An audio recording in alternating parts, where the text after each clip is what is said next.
എല്ലാവർക്കും നമസ്കാരം. പഞ്ചതന്ത്രം കഥകളിലേക്ക് സ്വാഗതം. ഒന്നാമത്തെ കഥ നമ്മൾ കഴിഞ്ഞ ആഴ്ച കേട്ട് കഴിഞ്ഞു അല്ലേ? എന്തായിരുന്നു? കാളയെ വഴിയിൽ ഉപേക്ഷിച്ച്, സഞ്ജീവകൻ എന്നുള്ള കാളയെ വഴിയിൽ ഉപേക്ഷിച്ച് വ്യാപാരി പോയപ്പോൾ അത് ചത്തു എന്നും പറഞ്ഞ് നോക്കാൻ ഏർപ്പാടാക്കിയ ഭൃത്യന്മാരും പുറകെ പോയി. സഞ്ജീവകൻ അവിടെ ആ കാട്ടിൽ അങ്ങനെ മുക്രയിട്ട് നടക്കുമ്പോൾ പിങ്കളകൻ എന്ന് പറഞ്ഞിട്ടൊരു സിംഹം വന്ന് പേടിച്ച് വിറച്ച് അവിടെ ഇരിക്കണത് വരെയാണ് നമ്മൾ കണ്ടത്. അപ്പോൾ ദമനകൻ, കരടകൻ എന്നീ രണ്ട് കുറുക്കന്മാരുടെ സംഭാഷണമാണ് നമ്മൾ പറഞ്ഞു നിർത്തിയത് അല്ലേ? അപ്പോൾ ദമനകൻ കരടകൻ പറഞ്ഞു, അവനോനാവശ്യമില്ലാത്ത കാര്യത്തിൽ ഇടപെടുന്നവർ ആപ്പൂരിയ കുരങ്ങനെ പോലെ നശിക്കും എന്ന് പറഞ്ഞപ്പോൾ ദമനകൻ ആ കഥ ചോദിച്ചു. അപ്പോൾ കരടകൻ ആ കഥ പറയാൻ തുടങ്ങി. ഒരിടത്ത് ധനികനായ ഒരു വ്യാപാരി മരക്കൂട്ടങ്ങളുടെ നടുവിൽ ഒരമ്പലം പണിയാൻ തുടങ്ങിയിത്രേ. അപ്പോൾ അമ്പലം, ഈ മരപ്പണിക്കാരെങ്ങനെയാണെന്ന് വെച്ചാൽ വലിയ വലിയ മരങ്ങൾ പിളർക്കണം. പണ്ടത്തെ കാലമാണ്, ഇപ്പോഴത്തെ പോലെ യന്ത്രമൊന്നും ഇല്ലാത്ത കാലമാണ്. മരം മുറിക്കാൻ യന്ത്രങ്ങളൊന്നും കണ്ടുപിടിക്കാത്ത കാലമാണ് എന്ന് ഓർക്കണം. മഴ കൊണ്ട് വെട്ടും, അതുപോലെ വലിയ ഈർച്ചവാളുണ്ട്, അതുകൊണ്ടൊക്കെയാണ് മരം മുറിക്കാറ്. ഞാൻ പണ്ട് കുറച്ച് പ്രായമായവരൊക്കെ കണ്ടിട്ടുണ്ടാവും. വലിയ വാളുണ്ടാവും, അതിൻ്റെ ഒരു വശം മുഴുവനും മൂർച്ച, മറ്റേ വശത്ത് മൂർച്ച ഉണ്ടാവില്ല. അവർ രണ്ടുപേരും, ഒരാൾ മുകളിൽ നിൽക്കും, ഒരാൾ താഴെ നിൽക്കും. എന്നിട്ട് അത് രണ്ടുപേരും കൂടി പിടിച്ചിങ്ങനെ വലിക്കും താഴത്തേക്കും മുകളിലേക്കും. അപ്പോൾ അതിൻ്റെ ഇടയിലൊരു ആപ്പ് വയ്ക്കും. അത് ഇങ്ങനെ മുറിച്ച് നീങ്ങണതിൻ്റെ അനുസരിച്ച് ആപ്പ് മാറ്റി മാറ്റി മാറ്റി വയ്ക്കും. അങ്ങനെയാണ് പണ്ട് വലിയ വലിയ തടികളൊക്കെ മുറിച്ചിരുന്നത്. അപ്പോൾ ഒരു വലിയ തടി ഇങ്ങനെ വാൾ വെച്ച് മുറിച്ചു കൊണ്ടിരിക്കണ വലിയ തടിയാണ്. അപ്പോൾ അതിൻ്റെ കുറേ പകുതി ഭാഗമൊക്കെ എത്തിയപ്പോൾ ഇവർ ഭക്ഷണം കഴിക്കാൻ പോയി, നിർത്തിയിട്ട് വിശന്നപ്പോൾ ഭക്ഷണം കഴിക്കാൻ പോയി. അങ്ങനെ ഈ ആപ്പ് അതിൽ വെച്ചിട്ടാണ് അവർ പോയത്. അല്ലെങ്കിൽ ഈ മരങ്ങൾ തമ്മിൽ കൂടും, പിന്നെ വാൾ അതിലേക്ക് കടത്താൻ ബുദ്ധിമുട്ടാണ്. അപ്പോൾ ആപ്പ് അതിൽ വെച്ചിട്ട് പോയി. അതിൻ്റെ ഇടയിൽ കുറേ കുരങ്ങന്മാർ വന്നു. ആ കാട്ടിൽ നിന്ന് കുറേ കുരങ്ങന്മാർ ഇവിടെയൊക്കെ വന്ന് കളിക്കാൻ തുടങ്ങി. അപ്പോൾ ഒരു കുരങ്ങൻ ഇത് കണ്ടു, ഈ ആപ്പ് വെച്ചിരിക്കണ ഈ മരം കണ്ടു. ആ കുരങ്ങൻ എന്ത് ചെയ്തു? അതുമേ കയറിയിരുന്നു.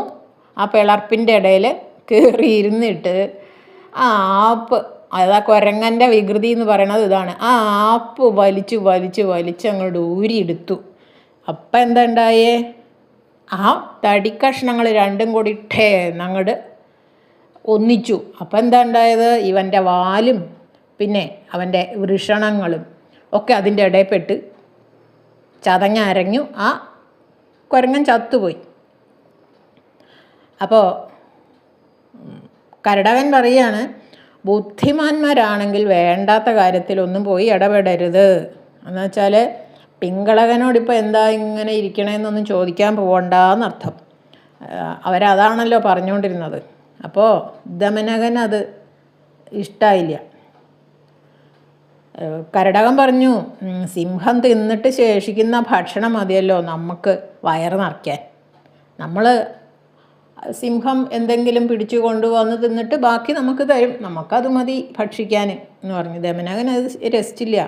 വെറുതെ വയറ് നിറച്ചിങ്ങനെ ഇരുന്നിട്ട് എന്താ കാര്യം? അത് മാത്രം ചെയ്താൽ പോരാ.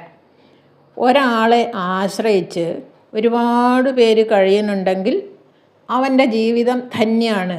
അത് ശരിയാണ് അല്ലേ?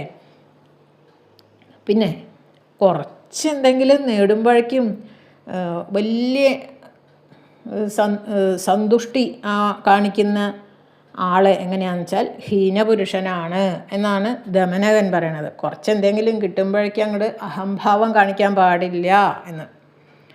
എനിക്ക് അങ്ങനെയുണ്ടല്ലോ, എനിക്കിങ്ങനെ ഉണ്ടല്ലോ എന്ന് വിചാരിച്ചിട്ട് അഹംഭാവം കാണിക്കാൻ പാടില്ല എന്നാണ് പറയണത്.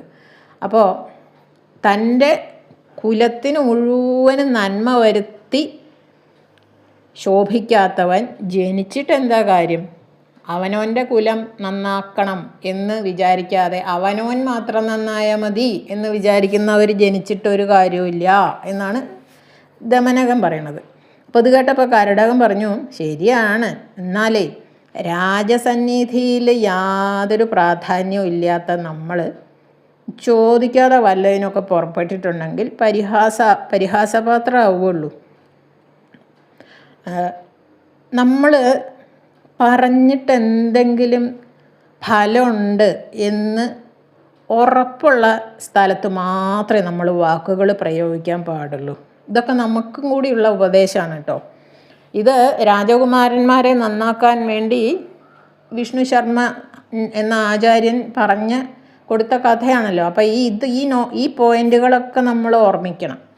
നമ്മളെന്തെങ്കിലും പറഞ്ഞിട്ട് എന്തെങ്കിലും പ്രയോജനം ഉണ്ടെന്ന് തോന്നുവാണെങ്കിൽ മാത്രമേ നമ്മൾ പറയാൻ പാടുള്ളൂ. എന്തെങ്കിലും ഒരു പ്രശ്നം ഉണ്ടെങ്കിൽ അതിന് നമ്മൾ അഭിപ്രായം പറയണമെങ്കിൽ നമ്മൾ പറഞ്ഞാൽ എന്തെങ്കിലും കാര്യമുണ്ട് എന്ന് നമുക്ക് തോന്നുവാണെങ്കിൽ മാത്രമേ മിണ്ടാൻ പാടുള്ളൂ, അല്ലെങ്കിൽ മിണ്ടാതിരുന്നോളണം എന്നാണ് കരടകൻ പറയണത്. അത് ശരിയാണല്ലോ അല്ലേ? അല്ലെങ്കിൽ പരിഹാസപാത്രമാവും. നമ്മൾ പറഞ്ഞത് ഒരാൾ മൈൻഡ് ചെയ്തില്ല എന്ന് വെച്ചാൽ നമുക്കും വിഷമമാണ് അല്ലേ? അപ്പം അത് വേണ്ട എന്നാണ് പറയണത്. അപ്പോൾ ദമനകന് ഈ വാദമൊന്നും സമ്മതമായില്ല.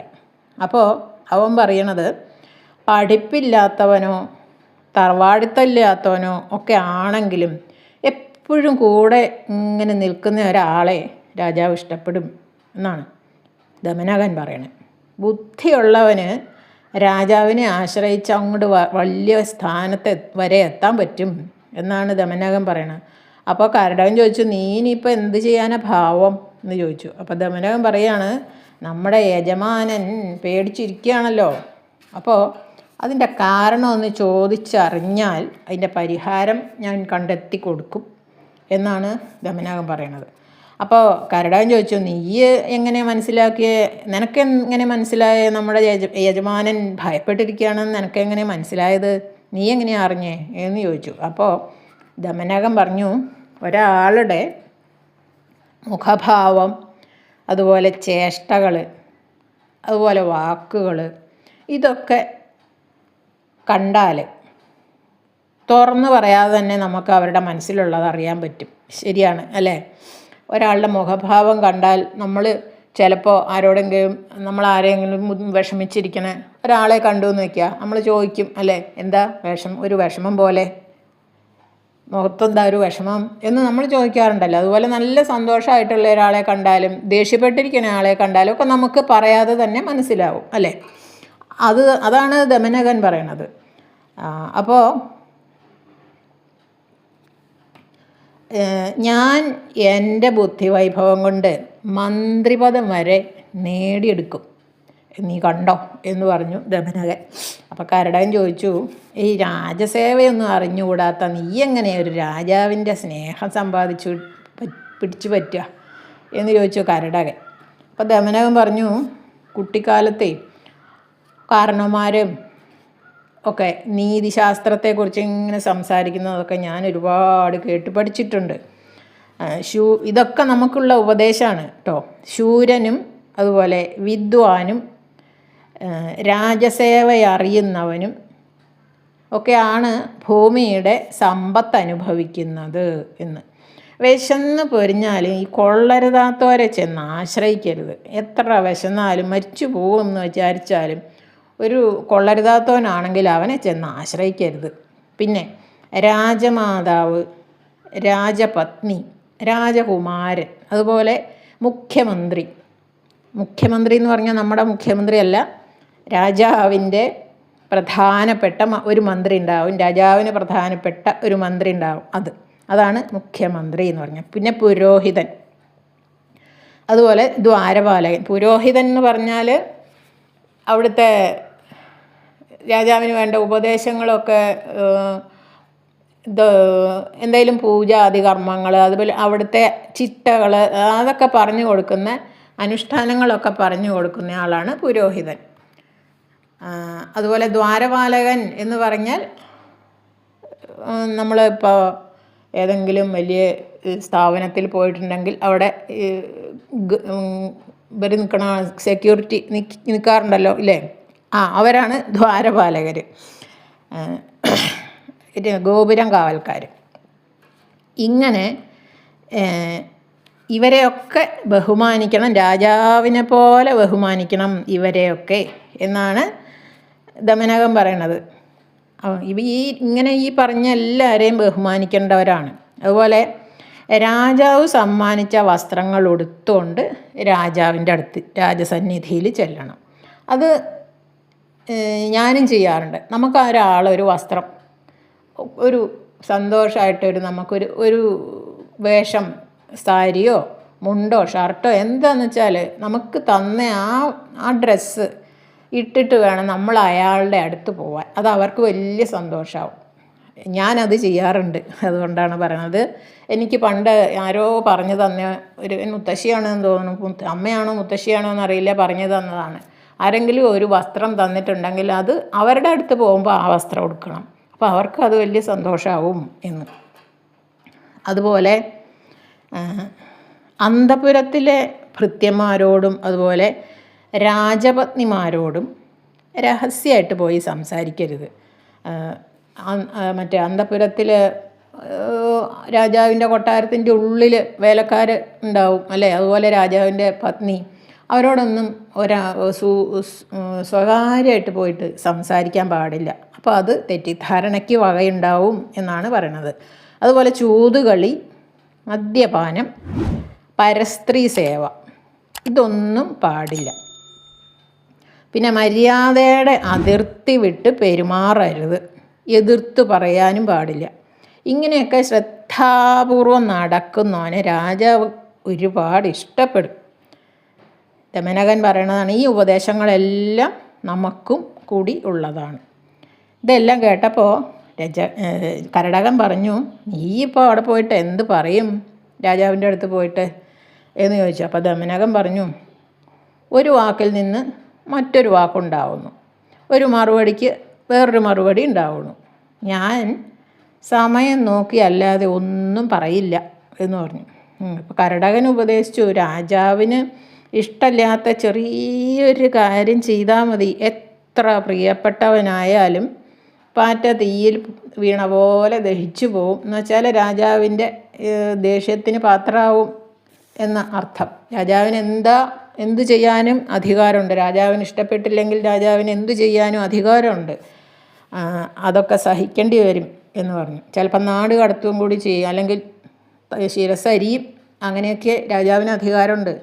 അപ്പോൾ ദമനകൻ പറഞ്ഞു, അതൊക്കെ ശരിയാണ്, എന്നാൽ രാജാവിൻ്റെ ഭാവം കണ്ടറിഞ്ഞിട്ട് പ്രവർത്തിക്കുന്നവനിൽ അദ്ദേഹം ആകൃഷ്ടനാവും, അദ്ദേഹത്തിന് അട്രാക്ഷൻ ഉണ്ടാവുമെന്ന്. അപ്പോൾ കരടകൻ പറഞ്ഞു, ഒരു ദീർഘശ്വാസം വിട്ടിട്ട് കരടകൻ എന്ത് ഉപദേശിച്ചിട്ടും കാര്യമില്ല എന്ന് തോന്നിയപ്പം കരടകൻ പറഞ്ഞു, നീ നിൻ്റെ ഇഷ്ടം പോലെ ചെയ്തോ, നിനക്ക് നല്ലത് വരട്ടെ എന്ന് പറഞ്ഞു. ദമനകൻ കുറച്ച് കഴിഞ്ഞ് പിങ്കളകൻ്റെ അടുത്തേക്ക് പോയി, രാജാവിൻ്റെ അടുത്തേക്ക് പോയി. അപ്പോൾ ദമനകൻ ഇങ്ങനെ വരുന്നത് കണ്ടപ്പോൾ പിങ്കളകൻ അവന് ഒരു സീറ്റൊക്കെ കൊടുത്ത് ഇരുത്തി, എന്നിട്ട് കുശലപ്രശ്നമൊക്കെ ചെയ്തു. എന്തൊക്കെയാണ് നമ്മളും ഒരാളിങ്ങനെ വരണ കണ്ടാൽ ഇരിക്കൂ, എന്തൊക്കെ വിശേഷം എന്നൊക്കെ ചോദിക്കില്ലേ, അതേപോലെ രാജാവ് ചെയ്തു പിങ്കളകൻ. അപ്പോൾ ദമനകൻ വിനയത്തോടെ ഉത്തരം പറഞ്ഞു, അങ്ങ് ഈയിടെയായി ഞങ്ങളെ തീരെ ഗവനിക്കണില്ലല്ലോ, മൈൻഡ് ചെയ്യണില്ല എന്നർത്ഥം രാജാവ്. എന്നാൽ ഞങ്ങൾ കാരണവന്മാരായിട്ട് അങ്ങയുടെ ഭൃത്യന്മാരാണ്, ഏതാപത്ത് വന്നാലും കൂടെ ഉണ്ട്, എന്നിട്ടും ഞങ്ങൾക്ക് ഇതുവരെ ഒരു അധികാരവും കിട്ടിയിട്ടുമില്ല. അപ്പോൾ ഭൃത്യരെയും ആഭരണങ്ങളെയും യോഗ്യമായ സ്ഥലത്ത് വെക്കണം എന്നാണല്ലോ പറയണത്. ആഭരണങ്ങളും അതുപോലെ ഭൃത്യർക്ക് അവർക്ക് യോഗ്യതയുള്ള സ്ഥാനത്ത് നിർത്തണം. അതുപോലെ ആഭരണങ്ങൾ അതിന് യോഗ്യമായിട്ടുള്ള സ്ഥലത്ത് വേണം വയ്ക്കാൻ. തലയിൽ അണിയേണ്ട ചൂടാമണി കാലിൽ കെട്ടാറില്ലല്ലോ ആരും, അതുപോലെ നല്ല ഭൃത്യരെ കൂടാതെ രാജാവിന് ഒരു ശോഭയുണ്ടാവില്ല. രാജാവിന് നല്ല ബുദ്ധിമാന്മാരും കാര്യഗൗരവമുള്ളവരും ഒക്കെ ആയിട്ടുള്ള ഭൃത്യന്മാർ വേണം, എന്നാലേ രാജാവും ശോഭിക്കുള്ളൂ. അതുപോലെ കാര്യകൗശലമുള്ളവരും നല്ല കുലത്തിൽ ജനിച്ചവരും ശൂരന്മാരും ബലവാന്മാരും അതുപോലെ രാജഭക്തരും ഒക്കെ ആയിട്ടുള്ള ഭൃത്യരെ വേണം രാജാവ് നിയമിക്കാൻ. ഞാൻ വെറും ഒരു കുറുക്കനാണ് എന്ന് കരുതിയിട്ട് അങ്ങ് എന്നെ അവഗണിക്കരുത് എന്നാണ്, മൈൻഡ് ചെയ്യാതിരിക്കരുത് എന്നർത്ഥം. ഇപ്പോൾ ഗുണവാന്മാർക്ക് സ്വന്തം ഗുണങ്ങളെ കൊണ്ടാണ് യോഗ്യത, ജന്മം കൊണ്ടല്ല. ഞാനൊരു കുറുക്കനാണെങ്കിൽ എനിക്ക് രാജാവിൻ്റെ കൂടെ നിൽക്കാനുള്ള യോഗ്യതയൊക്കെ എനിക്കുണ്ട് എന്നാണ് ദമനകൻ പറയണത്. ഭക്തനും ശക്തനും ഒക്കെയായി എന്നെ അങ്ങ് അവഗണിക്കരുത് എന്നാണ് ദമനകൻ പറയണത്. ഇതെല്ലാം കേട്ടപ്പോൾ പിങ്കളവൻ പറഞ്ഞു, ശരി, നിനക്ക് വേറെ എന്തെങ്കിലും പറയാനുണ്ടെങ്കിൽ പറയേ എന്ന് പറഞ്ഞു. അപ്പോൾ ദമനകൻ പറഞ്ഞു, എനിക്ക് പറയാനുള്ളതേ ഈ സഭാമധ്യത്തിൽ ഇങ്ങനെ ഇരുന്ന് പറയാൻ പറ്റില്ല, 4 ചെവികൾക്ക് മാത്രം കേൾക്കാനുള്ളതാണ് എന്ന്. 4 ചെവി എന്ന് പറഞ്ഞാൽ 2 പേര്, രാജാവും ദമനകനും മാത്രമേ കേൾക്കാൻ പാടുള്ളൂ, വേറൊരാൾ മൂന്നാമതൊരാൾ വേണ്ട എന്നർത്ഥം. അപ്പോൾ രാജാവിൻ്റെ 4 പുറത്തും നരി, പുലി, ചെന്നായ അങ്ങനെയുള്ള മറ്റു മൃഗങ്ങളെല്ലാവരും ഉണ്ടല്ലോ, അപ്പോൾ അവരൊന്നും കേൾക്കാൻ പാടില്ല ഞാൻ പറയണത്. നമ്മൾ 2 മാത്രം അറിഞ്ഞാൽ മതി എന്ന് നമ്മൾ പറയാറില്ലേ, അതാണ് ദമനകൻ പറയണത്. അപ്പോൾ രാജാവ് പറഞ്ഞു, ബാക്കിയുള്ളവരൊക്കെ പുറത്തേക്ക് പോകാൻ പറഞ്ഞു, മുറി വിട്ട് പുറത്ത് പോകണം എന്ന് പറഞ്ഞു. പറയില്ലേ സ്വകാര്യമായിട്ട് സംസാരിക്കണം എന്ന്. അതുകൊണ്ട് മറ്റുള്ളവരെയൊക്കെ പുറത്തു പോയി. അപ്പോൾ ദമനകൻ ചോദിച്ചു, അങ്ങെന്താ ഈ വെള്ളം കുടിക്കാൻ വന്നിട്ട് കുടിക്കാതെ ഇവിടെ ഇങ്ങനെ വന്നിരിക്കണത് എന്ന് ചോദിച്ചു. അപ്പോൾ പിങ്കളകനൊരു മടി മറുപടി പറയാൻ മടിച്ചിരുന്നു, ഒന്നും മിണ്ടിയില്ല. അപ്പോൾ ദമനകൻ പറഞ്ഞു, പുറത്ത് പറയാൻ പാടില്ലാത്തതാണെങ്കിൽ പറയണ്ട, എല്ലാ കാര്യങ്ങളും ഇപ്പോൾ എല്ലാവരോടും പറയാൻ പറ്റില്ലല്ലോ, അതുകൊണ്ട് പറയാൻ പറ്റാത്തതാണെങ്കിൽ പറയണ്ട എന്ന് പറഞ്ഞു. ഇത് കേട്ടപ്പോൾ പിങ്കളകൻ വിചാരിച്ചു, ഇവൻ നല്ല യോഗ്യനാണ് എന്നാണ് തോന്നണത്. ഈ ഗുണവാനായ ഭൃത്യനോട് സ്വന്തം ദുഃഖങ്ങളൊക്കെ അറിയിച്ചാൽ കുറച്ച് ആശ്വാസം ഉണ്ടാവും എന്ന് വിചാരിച്ചു പിങ്കളകൻ. അപ്പോൾ അങ്ങനെ ആലോചിച്ചു, ഒരു നെടുവീർപ്പൊക്കെ ഇട്ട് ഈ കാട്ടിൽ നിന്ന് വേറെ എവിടേക്കെങ്കിലും പോവാമെന്ന് വിചാരിക്കുക ഞാൻ. ദമനക, എനിക്ക് അങ്ങനെ ഇപ്പോൾ ഒരു മോഹം, നമ്മുടെ കാട്ടിൽ വേറെ ഏതോ ഒരു അസാധാരണമായിട്ടുള്ളൊരു സത്വം വന്ന് കൂടിയിരിക്കണം, ദൂരെ നിന്ന് കേൾക്കണ ആ വലിയ ശബ്ദം അതിൻ്റേതല്ലേ എന്ന് ചോദിച്ചു. മറ്റേ സഞ്ജീവകൻ മുക്കറയിടുന്ന ശബ്ദം കേട്ടിട്ട് പേടിച്ചിരിക്കുകയാണല്ലോ. അപ്പോൾ അതാണ്, വേറെ ഏതോ സത്വം നമ്മുടെ ഈ കാട്ടിൽ വന്ന് കൂടിയിട്ടുണ്ട്, അതുകൊണ്ട് നമുക്ക് ഈ കാട് വിട്ടാൻ പോവാം എന്നാണ് ഞാൻ വിചാരിക്കണേ, അതാണ് ആലോചിക്കണേ എന്ന് പറഞ്ഞു. അപ്പോൾ ദമനകൻ പറഞ്ഞു എന്തോ ഒരു ശബ്ദം കേട്ട് പേടിച്ചിട്ട് പൂർവികരൊക്കെ കാരണന്മാരായിട്ട് സമ്പാദിച്ചു തന്ന ഈ കാട് വിട്ട് പോണത് ശരിയല്ല. ധീരനായിട്ടുള്ള രാജാവ് എത്ര ഭയങ്കരനായ ശത്രുവിനെയും ഭയപ്പെടാറില്ല. വിധി ഭീരുക്കളെ മാത്രമേ തളർത്തുള്ളൂ, ധീരന്മാരെ തളർത്താറില്ല എന്നാണ് പറഞ്ഞത്. ഈ ശബ്ദം കേട്ടിട്ട് ധാരാളം മാംസം കിട്ടും എന്ന് വിചാരിച്ചിട്ട് അകത്ത് കടന്നു നോക്കിയപ്പോൾ വെറും തോലും മരവും മാത്രം കിട്ടിയ ഒരു കുറുക്കൻ്റെ കഥ കേട്ടിട്ടില്ലേ എന്ന് ചോദിച്ചു പിങ്കളകനോട് ദമനകൻ. വലിയ ഗംഭീരമായിട്ടുള്ള ശബ്ദം ഇങ്ങനെ കേട്ടു അത്രേ ഒരു സാധനത്തിൻ്റെ ഉള്ളിൽ നിന്ന്. അപ്പോൾ ആ കുറുക്കൻ വിചാരിച്ചു, ഇതിൻ്റെ ഉള്ളിൽ ധാരാളം മാംസം ഉണ്ടാവും, അതുകൊണ്ടല്ലേ ഇത്രയും ശബ്ദം വരണത്, അതുകൊണ്ട് ഇതൊന്ന് തുറന്ന് നോക്കിയാൽ ധാരാളം തിന്നാൻ കിട്ടും എന്ന് വിചാരിച്ചിട്ട് തുറന്നപ്പോൾ വെറും മരവും തോലും മാത്രമേ ഉണ്ടായിരുന്നുള്ളൂ അത്രേ. അപ്പോൾ അതെന്താ കഥ എന്ന് ചോദിച്ചു പിങ്കളകൻ. അപ്പോൾ പിങ്കളകൻ്റെ ചോദ്യത്തിന് ഉത്തരമായിട്ട് ദമനകൻ ഒരു കഥ പറയും. ആ കഥ നമുക്ക് അടുത്ത ആഴ്ച കേൾക്കാം. എല്ലാവർക്കും നന്ദി, നമസ്കാരം.